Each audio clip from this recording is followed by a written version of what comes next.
बिस्मिल्लाहिर्रहमानिर्रहीम। एक मुसलमान तफरीह तबा के दौर, जिस्मानी और ज़हनी वर्जिश के दौर किस किस्म के खेल कूद को इख्तियार कर सकता है और किस तरह की तफरीह तबा में वो शमूलियत कर सकता है। फ़ुक़हा मुतक़द्दिमीन और मुताख़िरीन के माबैन खेल कूद के तरीक़ेकार और अपने नज़रियात के एतबार से ये बात हमेशा मुख्तलफ़ रही है। मुफ्ती आज़म पाकिस्तान मुफ्ती शफ़ी साहब अलैहि रहमा, और उन्होंने एक फ़तवे में, खेल कूद के एक फ़तवे में कुरानी आयत, आसार व अहादीस और फ़ुक़हा के अक़वाल के एक एतबार से एक उसूल तहरीर किया। मैं जिसकी तलख़ीस पेश करूँ ताकि अंदाज़ा हो जाए कि कौन सी किस्म का खेल कूद हराम है, किस तरह की तफरीह तबा मुसलमान के लिए रवा नहीं है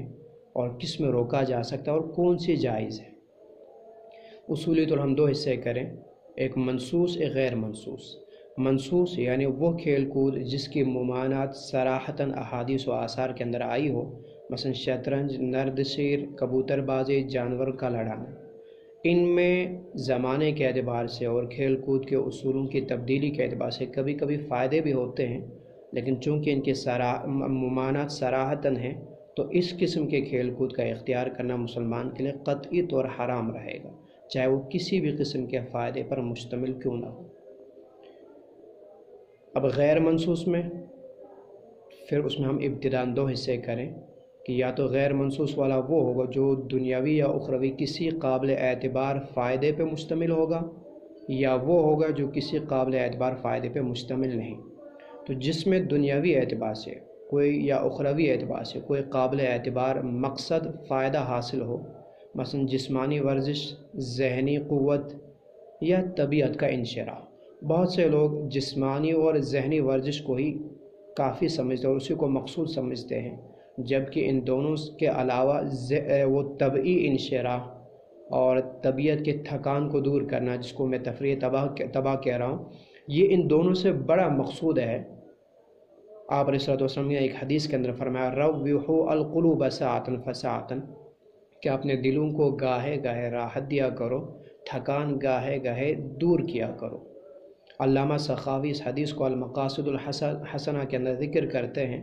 और फिर अपनी इसी ज़िक्र करदा हदीस की तायीद में मुस्लिम शरीफ की वो हदीस जिसमें हज़रत हंज़ला अलैहिस्सलाम के सामने अपनी कैफ़ियत की तब्दीली को बतला रहे हैं कि आपकी महफ़िल में रहते तो एक कैफ़ियत, आपकी महफ़िल से निकल जाए तो कैफ़ियत तब्दील होती हैं। इस पर आप अलैहिस्सलाम ने फरमाया था कि हंज़ला, अगर वही कैफ़ियत रहे जो महफ़िल में रहती हर वक्त, फिर तो तुम्हारा मकाम वो बन जाए कि फ़रिश्ते बिस्तरों में तुमसे मुसाफ़ा करने आ जाएँ।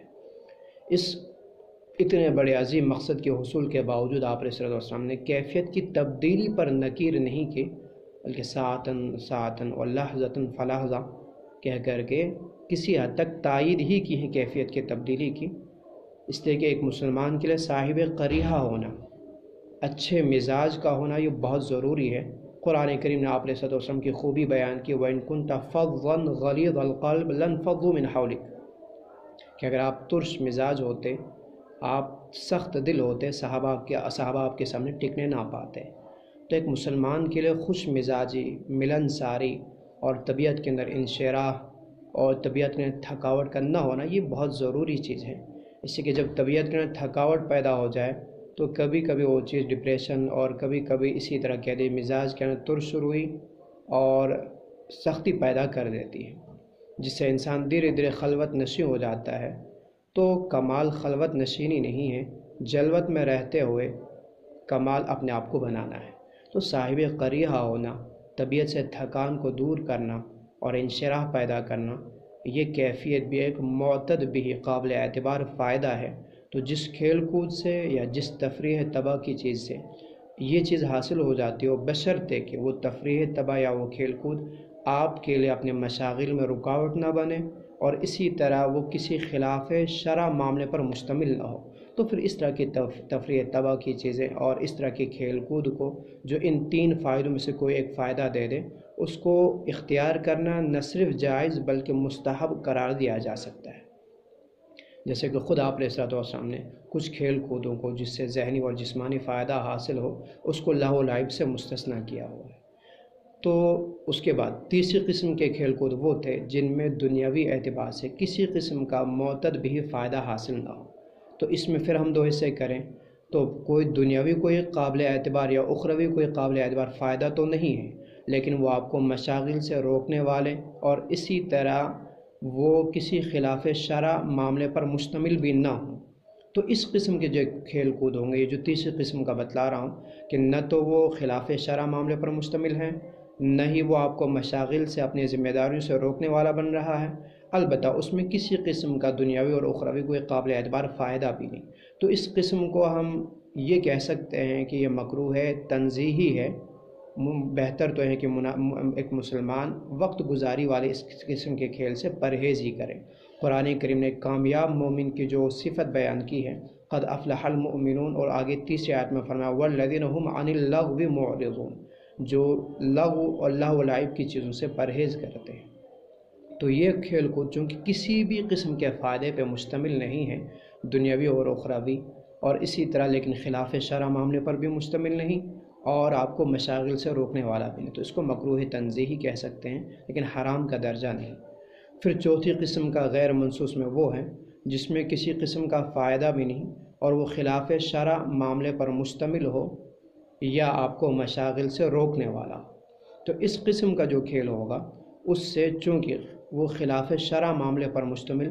فی نفسی اس میں کوئی قباحت نہیں تھی، ایسی چیز کو اصول فقہ کی اصطلاح میں قبیح لغیر ہی کہتے ہیں۔ آپ اصول فقہ کی کتابوں میں نہیں کے بحث میں دیکھیں کہ جو چیز قبیح لغیر ہی ہوتی ہیں ایسے منہی عنہ کو، وہ ذاتاً درست ہوتی ہیں، وصفاً اس کو درست نہیں، وصفاً اس کو غیر درست کہا جاتا ہے۔ تو جو چیز قبیح لغیر ہی ہو، منہی عنہ غیر کی بنا پہ ہو، چونکہ ذاتاً درست ہے، لیکن چونکہ ذاتاً درست مگر غیر کی بنا پہ اس کے قباحت آ جاتی ہے، تو وہ غیر خاصتاً جب وہ لازم ہو، اس سے جدا نہ ہوتا ہو، تو پھر اس کو فاسد اور ناجائز کا درجہ دیا جا سکتا ہے۔ تو اس قسم کے کھیل کود سے پھر مسلمان کو پرہیز ہی کرنا چاہیے، وہ اس کے لیے ناجائز ہے، وہ درست نہیں ہے۔ آپ علیہ الصلوۃ والسلام نے ایک حدیث کے اندر فرمایا کل اللہ بالمسلم حرام، کہ مسلمان کا ہر لہو و لعب والا کھیل کود حرام رہے گا۔ تو یہ ہے لہو و لعب جس سے نہ تو دنیاوی اور اخروی کوئی قابل اعتبار مقصد حاصل ہو، جو آپ کو اپنے دنیاوی یا اخروی فرائض اور مشاغل سے روکنے والا ہو، اسی طرح جو کسی خلاف شرع معاملے پر مشتمل ہو۔ تو جہاں یہ کیفیت ہو تو اس کو حرام کہیں گے، جہاں خلاف شرع معاملے پر مشتمل نہیں ہے، مشاغل سے روکنے والا بھی نہیں ہے، لیکن کوئی معتد بھی فائدہ بھی نہیں، وہ مکروہ تنزیہی ہے، حرام نہیں۔ اور جو کسی قسم کے فائدے پر مشتمل ہو دنیاوی اور اخروی، اور مشاغل سے روکنے والا نہ بنے، اور آپ کسی خلاف شرع معاملے پر مشتمل بھی نہ ہو، تو وہ صرف جائز ہی نہیں بلکہ وہ مستحب قرار پائے گا، اور جس کی ممانعت صراحتاً ہو تو وہ ہر حال میں حرام